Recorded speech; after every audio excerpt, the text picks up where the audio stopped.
Hi my lovelies, welcome back. Now today's video is my financial goals for my 30s. Now these are kind of all the things that I want to accomplish. Now I've set many goals for this year obviously and for next year, but I decided that I'm going to do a collateral thing, which is everything that I want to accomplish by the time I'm 30. Now I have written it down, so you will be seeing me glance to my right just to make sure I'm keeping on track with what actually is my goals. So I'm going to stop mumbling and we're going to get straight into this video.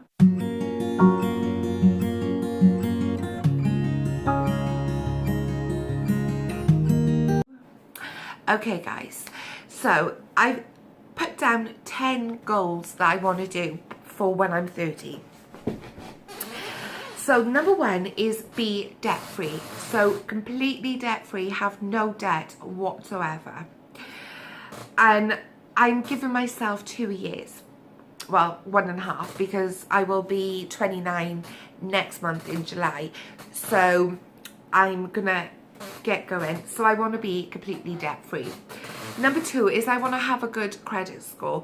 Now, when I say that, I'm not going to focus my whole debt journey on my credit score, because I've been in the debt-free community for quite a while, that I know that sometimes your credit score don't actually just justify what your actual credit is like. But I roughly want to have a good credit score. Number three is I want to start investing for my retirement. So when, well, not just me, for me and Nick, but when we are 60s and 70s, we've got money put back so that we can enjoy our senior years stress-free without worrying. Number four, I want to save £20,000 for my house deposit. Excuse me guys, my hay fever has been playing up. Yes, you hear me, 20,000. I didn't want to go. At first, I was thinking 5,000, possibly 10,000, but me and Nick just had to sit down. We had a long think about it and a talk about it, and we just decided if we saved 20,000, we could put a massive chunk down for a mortgage. Now, number five is we want to save £3,000 for an emergency fund. My goal for this year is to get to 1,000. Next year is obviously to get to 3,000, which would lead us into our 30s. I'm chopping and changing. I'm actually thinking of changing that to 5,000. But at the moment, it's going to be a 3,000 emergency fund.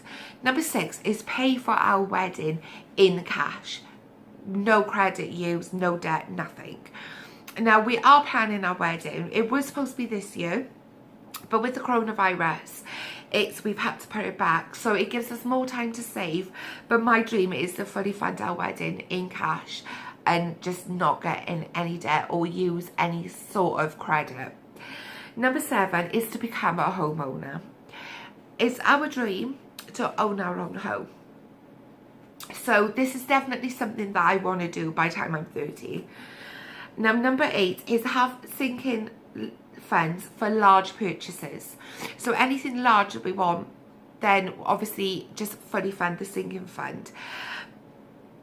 Number nine is save £5,000 for making our first home our home. Now that's quite long-winded because I couldn't think of anything else to kind of say, but in order to decorate the house, to buy furniture and everything, just make that home our first, it's going to be our first proper home. I want to truly make it our home. So this is why I want to save about £5,000 so that we can do everything that we want to do to make it truly our home without getting in debt. And then the very last one is investing. I've left that quite loosely because I'm not sure in exactly how I want to invest. Nick wants to kind of go down the real estate or property developer kind of mark, which I think we might end up doing eventually.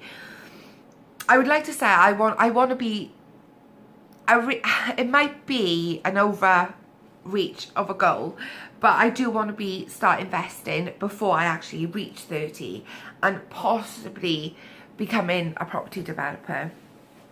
and everything in the future, because that is literally Nick's dream. He wants to be a property developer, so we'll see how that one goes, but I've left it quite loosely, so I'm not kind of on about investing in one particular way. I want to have a couple of different investing ways. So if you guys have got any ways of how you invest or how you would plan to invest, then leave it in the comments box below, because it might be something that I haven't even thought of, and it might be an easier way of investing. And I just think that this isn't just mine and Nick's debt journey, it is all you guys as well, because me and Nick are choosing to do it this way so we can hold ourselves accountable.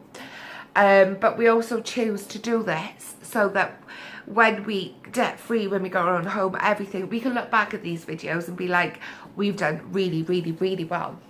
But like I say, if you've got any ideas of investing, what kind of emergency fund you guys want, housing deposits, anything that I've mentioned just now, leave them down below, and let's all do this debt journey together, and so we can reach our goals and we can truly accomplish things together.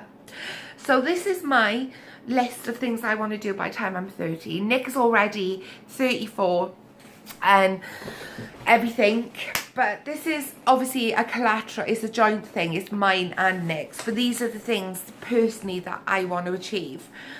And I think when I start achieving these, I will be really happy. Now, I've still done my financial goals for this year. I will still be doing my financial goals for 2021. But I wanted to do this so that I can have a list of things of exactly what I want to pinpoint for when I'm 30. Now, you've probably noticed in my goals for this year, and it'll be the same next year, I've got other goals. It's not just pinpointed to what I've just told you about. They are literally any other goals that I can. But this is just how I do it, so that I can purposely see what my goals are, and I can personally just be like, I'm attacking them. And it's always motivation to see them written down. I will be doing a visual board or motivational board or whatever you want to call it. So I will be doing a video in the next couple of weeks, so you guys can see that, and you will see what I mean of how I'm going to do it to give me motivation. At the moment, I'm literally using this little notepad. That's all my motivation, and everything is in here. So I want to be able to have a wall just like dedicated to all this, so it keeps not just me but Nick going motivated, and you guys can see it. It can motivate you, it gives you ideas of how you can do it. So I'm just going to stop rambling. I hope you enjoyed this, and I will see you on my next video.